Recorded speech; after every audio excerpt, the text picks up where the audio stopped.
আল্লাহ সবচেয়ে নারাজ হন মানুষের ক্ষতি করলে। কথা কি বুঝতে পারছেন? আমরা মুসলমানরা বুঝি না, আমরা বোনের হক, স্ত্রীর হক, স্বামীর হক, মায়ের হক মেরে দিয়ে ওজনে কম দিয়ে হজ উমরা করি। ভাই লাভ নেই, জীবনে হজ করবেন না, মসজিদে 1 টাকা দেবেন না, কিন্তু বোনের 20 টাকা দিয়ে দেন, বউয়ের 20 টাকা দিয়ে দেন, মায়ের 20 টাকা দিয়ে দেন, ইনশাআল্লাহ আপনি আল্লাহর ওলি হয়ে যেতে পারবেন। হুজুরের 2000 হাদিয়া দিলেন, যদি আল্লাহকে খুশি করতে দেন নফল দান, আর হুজুরের নেক নজরের জন্য দেন শিরক। আর আপনি এই দানটা নফল, আর আপনার বউয়ের পাওনা, বোনের পাওনা, ভাইয়ের পাওনা এটা ফরজ। কাজেই সবসময় মনে রাখবেন আল্লাহ মায়ের চেয়ে আপন। মা সহজেই মাফ করে, ঠিক না? ভাই বোনকে সহজে মাফ করে। কাজেই আল্লাহর কোনো বান্দা যেন আমাদের দ্বারা ক্ষতিগ্রস্ত না, বিশেষ করে আমাদের সাথে যারা থাকে, আমার স্ত্রী, আমার স্বামী, আমার ভাই বোন, ছেলে মেয়ে, তাদের পরে ইনসাফ করা আমাদের দায়িত্ব, তাদের হক আদায় করার দায়িত্ব, পাড়া প্রতিবেশী।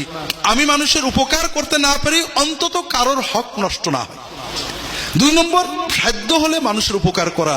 তাহাজ্জুদের নামাজ পড়ার চেয়েও মানুষের উপকার করার সওয়াব অনেক বেশি।